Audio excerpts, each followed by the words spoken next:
नमस्कार सर्वांना, जय शिवराय, जय शंभूराजे. या नवीन व्हिडिओमध्ये तुमच्या सर्वांचं सहर्ष स्वागत. तुम्हाला तर समजलंच असेल हा काय प्रकार चालू आहे. तो प्रकार काही दुसरा तिसरा काही प्रकार नसून बाटला संपण्याचा प्रकार चालू आहे. बाटला संपला आणि आमची चुलीची भट्टी चालू केली आम्ही. बघा अशी भट्टी कुणी कुणी चालू केली आणि वारं तर एवढं भरभर सुटत होतं रे बाबा. चूल पेटता पेटत नव्हती, जी पेटले तव्याला जाळच लागत नव्हता. असं कुणाकुणाची कंडिशन झाली आहे बघा. काही उपयोग नाही. तुम्हाला किती मजली बंगला आहे काय आहे, एकदा बाटला संपला ना तर बहिणींनो आपल्याला चुलीशिवाय पर्याय नाही. तसंच माझं काय तर झालंय. मला वाटतं नरेंद्र मोदीला कोण्या बाईनं धोका दिलाय. त्याने अगोदर बायांचे लपवून ठेवलेले पैसे गायब केले. परत झालं तर आता पेट्रोल डिझेल पण बंद करून राहिला. आता लाडक्या बहिणीचे पण पैसे बंद करून पाहतोय. बाबा सुखानं जगू दे की आम्हाला. आणि त्यानंतर बघा म्हटलं चला जाऊ दे, आपला विषय लांबले चालला म्हटलं मोदींकडं. आपला आपला विषय आपल्या चपातीकडं ही करूया, मग चपाती गोल गोल करून घेऊया. आणि मग अशा तऱ्हेने चपाती आपली गोल गोल गोल गोल गोल गोल तो फिरवायची चाललेली आहे. आणि फायनली चपाती बनवून होत आहे माझी. आणि वारं एवढं भरभर सुटलं. या वाऱ्याला नेमका आताच मर्याचा दणका यायचा होता काय माहिती. आणि इकडं वारं लागतंय, दूध उकळलंय तरी पण आपलं साई यावी म्हणून तव्यावर ठेवलंय मी पातेलं. किती टेक्नॉलॉजी, आपलं दिमाग किती फास्ट चालतंय बघा. साई येण्यासाठी मी पातेलच तव्यावर ठेवलंय. म्हणजे तेवढंच साई छान आली तर मस्तपैकी लोणी बिनी निघल ना. आपल्याला खायचा छंद नाही पण करायचा लय छंद आहे.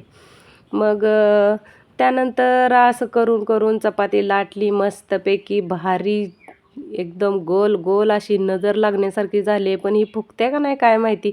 हे आमच्या मागं आधीच सकाळपासून पनवती लागले. मग म्हटलं हे लय गरम झाले बाबा, आता पोळवून घेण्यापेक्षा पकडीनं उतरून धरावं. पकडीनं पकडा दूध आणि खाली उतरून ठेवा. मग असा हळू चालगत खाली ठेवलं.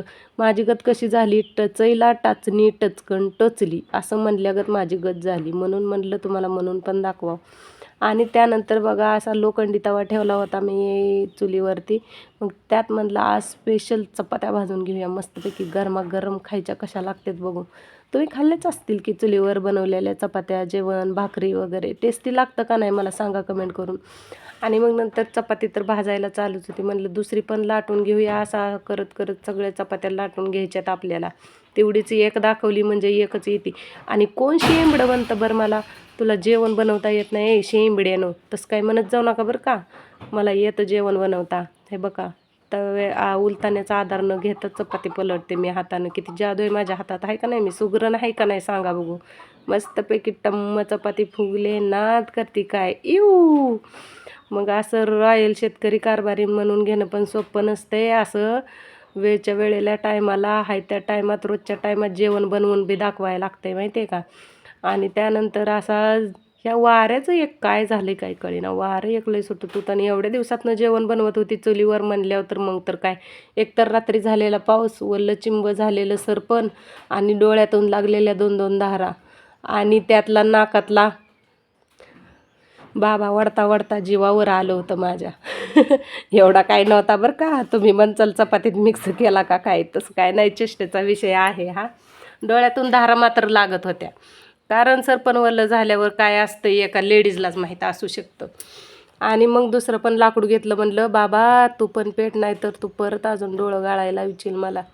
सगळ्या बाजूने जळण घातलं होतं मी, तर एका बाजूने जळण काही जात नव्हतं. ते काही जाळ व्यवस्थित लागत नव्हतं.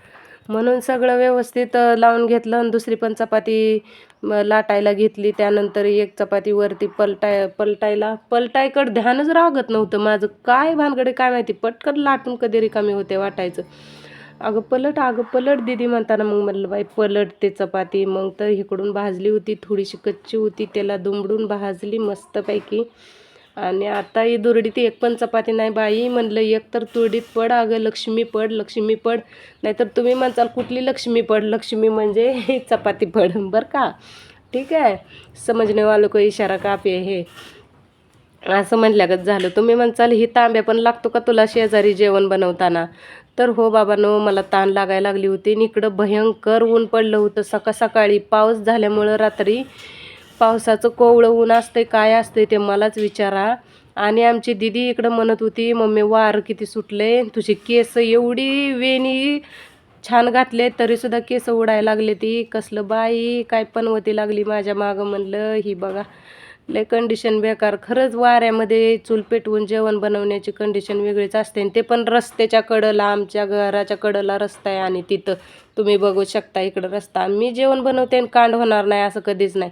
माझं डोकं चालत होतं म्हणून मी अगोदरच परातीमध्ये तेलाचा डबा ठेवला होता आणि त्यातच ते धक्का लागल्यावर तेल सांडलं म्हणून बरं झालं, नाहीतर काय खरं नव्हतं माझं. आणि इकडं आमचा कोकू कसा झोपलाय बघा की, आम्हाला ध्यान राखत. कुणा कोंबड्यांना जवळ येऊ देत नाही, कारण कोंबड्या उडाल्या तर सगळे ह्यात खडे वगैरे येतील.